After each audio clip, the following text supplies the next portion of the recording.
오늘 우리에게 주신 말씀은 사무엘상 10장 1절부터 16절까지입니다.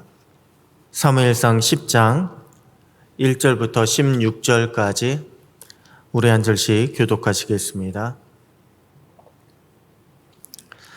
이에 사무엘이 기름병을 가져다가 사울의 머리에 붓고 입 맞추며 이르되 여호와께서 내게 기름을 부으사 그의 기업의 지도자로 삼지 아니하셨느냐.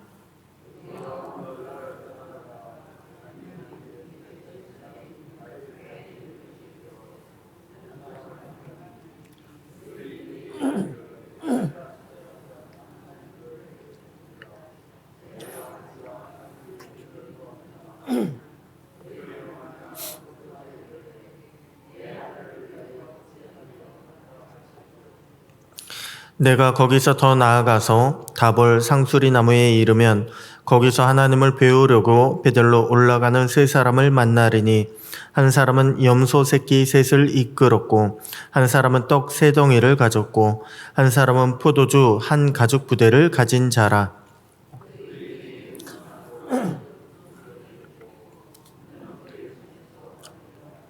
그 후에 내가 하나님의 산에 이르리니 그곳에는 블레셋 사람들의 영문이 있느니라. 내가 그리로 가서 그 성읍으로 들어갈 때에 선지자의 무리가 산당에서부터 비파와 소고와 저와 수금을 앞세우고 예언하며 내려오는 것을 만날 것이요.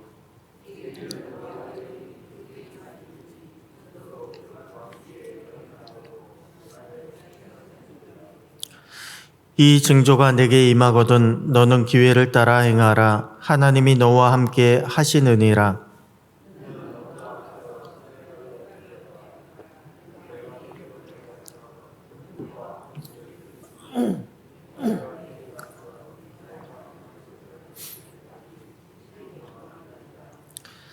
그가 사무엘에게서 떠나려고 몸을 돌이킬 때에 하나님이 새 마음을 주셨고 그날 그 징조도 다 응하니라.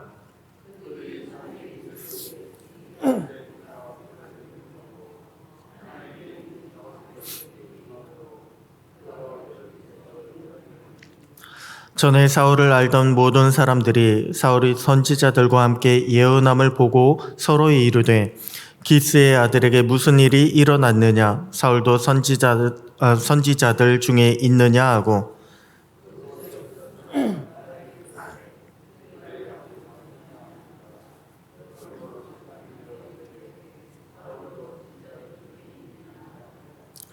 사울이 예언하기를 마치고 산당으로 가니라.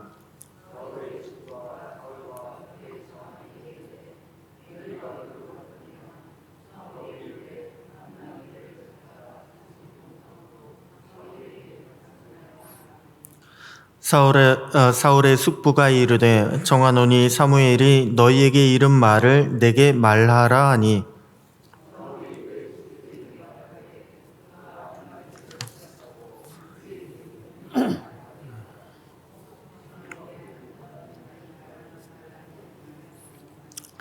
아멘. 할렐루야. 오늘도 주님의 성령으로 새 마음과 또한 새 힘을 얻어서 승리하시는 복된 날 되시기를 축복합니다. 성경에 기름을 붓는다고 하는 것은요, 이제부터 이 사람은 하나님의 소유가 되었다라고 하는 것을 의미하는 것입니다. 앞으로 이 사람을 통해서 하나님께서 일을 하실 것이다. 하나님이 이 사람을 사용하실 것이다 라고 하는 것을 가리키는 것입니다. 그래서 왕과 제사장과 선지자들에게 기름을 붓는 것은요, 단순히 세움받기 위한 의식을 행하기 위해서 붓는 그 정도 행위 요식이 아닙니다. 기름을 붓는다는 것은 하나님이 당신을 선택하셨습니다. 그리고 하나님께서 당신을 사용하실 것입니다 라고 하는 것을 의미하는 것입니다. 왜 우리도 성령의 기름 부음을 사모하지 않습니까? 그런데 우리가 성령의 기름 부음을 받는다는 것도 마찬가지입니다. 이제부터 우리는 하나님의 사람으로 하나님의 일을 할 것입니다. 하나님께 쓰임 받겠습니다 라고 하는 것을 의미하는 것입니다. 단순히 우리의 믿음이 좋아서 또는 우리에게 성령의 능력이 있기 위하여 성령 기름 부음을 받는 것이 아니라 이 성령 기름 부음을 받았다면, 우리가 성령을 받았다면 이제부터 우리는 하나님을 위해 일하는 자로 일어서야 합니다. 오늘 본문에 보면 사무엘은 사울에게요, 이스라엘의 왕으로 기름을 붓는 그 장면에서부터 시작을 하고 있습니다. 사울은 이제 하나님께서 이스라엘을 위해 세우신 왕이 되었습니다. 도구가 되었습니다. 이제 하나님은 사울을 통해서 이스라엘을 통치하시려고 하십니다. 그렇게 사무엘이 사울에게 기름을 붓고 하나님의 뜻을 알려주면 이제 모든 절차가 다 끝날 줄 알았습니다. 그런데 오늘 본문을 보면요, 사울은 3가지 징조를 경험하게 된다고 그렇게 말씀을 주고 있습니다. 무슨 말일까요? 기름을 부었는데, 의식까지 다 행했는데 왜 징조를 경험하게 될 것이라고 말씀을 주셨을까요? 아직까지 불안해하고 또한 아직까지 두려워하고 있는 사울에게 징조를 통해서 하나님이 함께 하신다라고 하는 것을 깨달으라는 것입니다. 징조를 통해서 하나님의 함께 하심을 깨달을 뿐 아니라 변화하여서 이제는 하나님이 원하는 새 사람으로 거듭나라는 것입니다. 그러면 하나님은 사울에게 어떤 징조를 주셨습니까? 그리고 각 징조들이 의미하는 것은 무엇일까요? 먼저 하나님은 사울에게 첫 번째로 잃어버린 암나귀들을 찾게 되었다라고 하는 소식을 들을 것이라고 말씀을 주셨습니다. 2절 보니까 사울이 라헬의 묘실에서 2사람을 만나서 잃어버린 암나귀들을 찾았다는 얘기를 들을 것이라고 했습니다. 여러분, 라헬은요, 베냐민의 어머니입니다. 베냐민 지파의 어머니가 라헬입니다. 그런데 라헬은 베냐민을 낳고 나서 바로 죽었습니다. 가장 형제들 중에 막내인 베냐민을 염려하면서 죽은 여인이 라헬입니다. 그러고 보면 사울도요, 염려가 많지 않습니까? 아니, 이스라엘의 가장 위대한 지도자이자 선지자인 사무엘이 하나님께서 너를 왕으로 세우셨다라고 그렇게 말씀을 하는데도 사울은 어떻습니까? 내가 정말 맞습니까? 내가 할 수 있을까요? 라고 그렇게 왕이 되는 것을 염려하지 않았습니까? 염려가 많던 사울에게 라헬의 묘실 곁에서 암나귀를 찾았다는 소식을 듣게 될 것이다 라고 하는 징조는요, 한마디로 너는 염려하지 말라는 것입니다. 너는 염려하지 말고 하나님의 인도하심을 받게 될 것이다. 하나님의 함께 하심을 너는 깨닫게 될 것이다. 이것을 믿으라는 것입니다. 여러분, 우리도 세상을 살다 보면요, 세상의 염려가 우리를 엄습할 때가 있습니다. 우리의 시선을 주님을 향하게 하지 못하게 만들고 또한 문제에만 바라보도록 집중하도록 만드는 때가 있습니다. 하지만 성경은 주님은 우리에게 염려하지 말라고 말씀하고 계십니다. 두려워하지 말라고 말씀하십니다. 왜냐하면 하나님께서 우리와 함께 하시기 때문에, 주님이 우리와 함께 하시기 때문에 너는 아무 염려하지 말라고 그렇게 말씀을 주고 계십니다.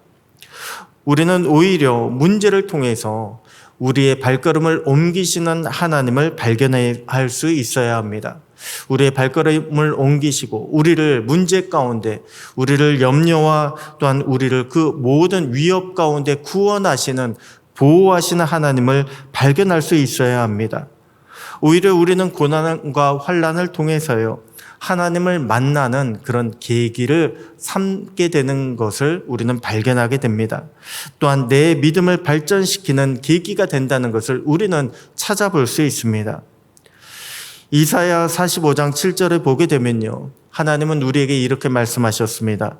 나는 빛도 짓고 어둠도 창조하며 나는 평안도 짓고 환난도 창조하나니 나는 여호와라 이 모든 일들을 행하는 자니라 하였노라. 여러분, 우리의 모든 인생사는 하나님이 창조하신 주권 아래에 있습니다.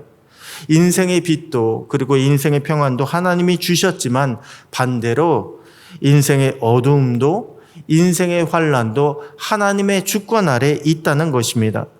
그러므로 우리가 인생의 문제를 만나게 되면 내가 염려하지 말고 그 모든 것을 주관하시고 인도하시는 하나님께 맡겨야 합니다. 그러면 모든 일을 홀로 행하시는 우리 하나님께서 우리를 보호하시고 구원하시고 또한 우리로 하여금 승리케 하여 주실 줄로 믿습니다. 다음으로 사울이 만날 두 번째 징조는 무엇이라고 했습니까? 하나님을 뵈러 베들로 올라가는 세 사람을 만나서 떡을 받게 될 것이라고 했습니다. 이것이 어떤 의미일까요? 예배하러 가는 사람을 만나서 떡을 받게 될 것이다. 이것은 한마디로 하나님을 통해서 너가 이제부터는 살게 될 것이다. 하나님을 통해서 너가 필요한 것들 공급받게 될 것이다. 이것을 믿으라라고 하는 그런 의미입니다. 여러분, 그 세 사람은요, 하나님을 뵈러 가는 중이라고 했습니다. 한마디로 하나님을 예배하러 가는 예배자들이었습니다. 그들이 가지고 가던 염소 새끼나 떡이나 포도주는 무엇입니까? 다 제물들입니다. 그 중에 떡 2덩이를 사울이 받게 된다고 했습니다. 아니, 왜 하나님께 바칠 떡을 사울이 받습니까? 한마디로 사울은 이제 하나님의 사람이 되었다는 것입니다. 하나님께서 먹이시고 하나님께서 책임지시는 기름 부음 받은 자가 되었다는 것입니다. 여러분, 제사 때 드리는 떡은요, 누가 먹었을까요? 제사 때 드리는 떡은 제사장이 먹었습니다. 사람이 준비한 떡이지만 제사장은 예배를 통해서 하나님이 주시는 떡, 하나님이 주시는 양식을 공급받으며 살았습니다. 그런데 이것은 이스라엘 백성들도 마찬가지입니다. 이스라엘 백성들은 어떻게 먹고 살아야 할까요? 한마디로 하나님께 예배함으로 백성들도 먹고 살아야 합니다. 하나님은 백성들이 하나님의 절기를 지키고 또한 하나님의 말씀에 순종하면 이른 비와 늦은 비를 적당한 때에 내려주신다고 했습니다. 그것으로 백성들은요, 곡식을 얻고 포도주를 얻고 기름을 얻게 될 것이라고 했습니다. 또한 하나님은 가축을 위해서 들의 풀을 주신다고 했습니다. 그렇게 백성들은 먹고 배부르게 될 것을 하나님은 자기 백성들에게 분명하게 약속하셨습니다.